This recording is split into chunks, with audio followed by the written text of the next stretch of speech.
महाराष्ट्र के पूर्व मुख्यमंत्री और कांग्रेस के नेता पृथ्वीराज चौहान ने ऑपरेशन सिंदूर पर विवादित बयान दिया है।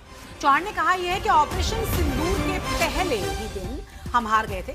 आपको यह भी बता दें कि पृथ्वीराज चौहान ने कहा है कि 7 मई को आधे घंटे तक चली हवाई झड़प में हमारी करारी हार हुई, चाहे लोग इसे माने या फिर न माने। उन्होंने ये भी कहा कि भारतीय विमान मार गिराए गए थे। वायुसेना पूरी तरह से ठप रही थी और एक भी विमान नहीं उड़ा पाई। उनके बयान पर हंगामा मचना शुरू हो चुका है, लेकिन अपने बयान पर वो अभी भी कायम है। आपको बता दें कि उनके दोनों ही बयान सुनिए जरा, जिसके बाद जबरदस्त हंगामा हुआ है। तुमच्याकडे 12 लाख सैन्य आहे का 25 लाख सैन्य आहे का 1 कोटी सैन्याला काय अर्थ राहिला नाही, कारण युद्धच होणार नाही, कोणी करू नाही देणार नाही तुम्हाला। ते आता आपण ऑपरेशन सिंदूरमध्ये पाहिलं की मिलिटरीची 1 किलोमीटर सुद्धा कुठे हालचाल झाली नाही। ते 2-3 दिवस झालं ते फक्त हवाई युद्ध झालं, मिसाईल युद्ध झालं। आता पुढची युद्ध तशीच होणार आहेत। मग आपल्याला 12 लाख आर्मी ठेवायची काय गरज आहे का? मग त्यांच्याकडे दुसरं काहीतरी काम करून घेऊ आपण। पहिल्या दिवशी आपला संपूर्ण पराभव झाला। 7 तारखेला जे हवाई युद्ध अर्ध्या तासात झालं त्यामध्ये आपला टोटल पराभव झाला, हे कोणी मान्य करो अगर न करो।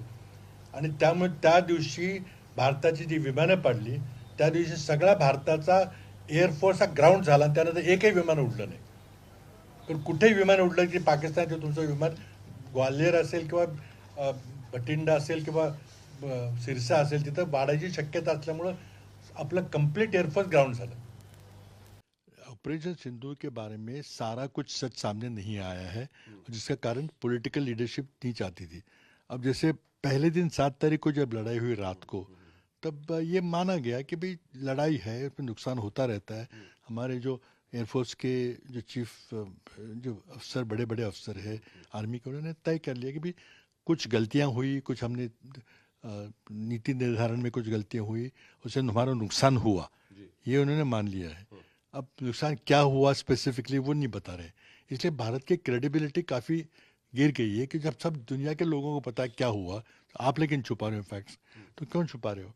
तो 7 तारीख को तो हालत ख़राब थी, क्योंकि कुछ जवान विमान गिरे, आधे घंटे की लड़ाई हुई और उसके बाद भारत के सारे विमान जो थे वो बचकर अपने अपनी बेस पे चले गए।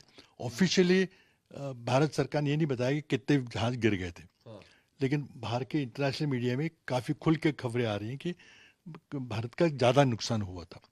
इसका एक कारण ये है कि शायद हम पाकिस्तान की ताकत जो कि चीन के मदद से बहुत बढ़ गई थी, तो उसका हमें अंदेशा नहीं हुआ है।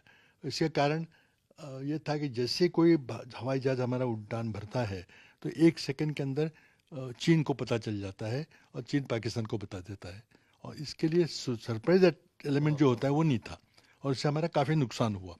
लेकिन जब 10 तारीख की लड़ाई हुई तब वो सब हमने सुधार लिया, उसमें एयरफोर्स का कोई रोल नहीं रखा और सारे आर्मी के ग्राउंड बेस्ड वेपन से हमने सब अटैक किया और बहुत अच्छा सक्सेसफुल अटैक किया। फिर सवाल ये होता है कि अगर हमने पाकिस्तान का डिफेंस का इंफ्रास्ट्रक्चर हम तोड़ रहे थे पूरा, तो रोका किसने? फिर सीज फायर क्यों हुई?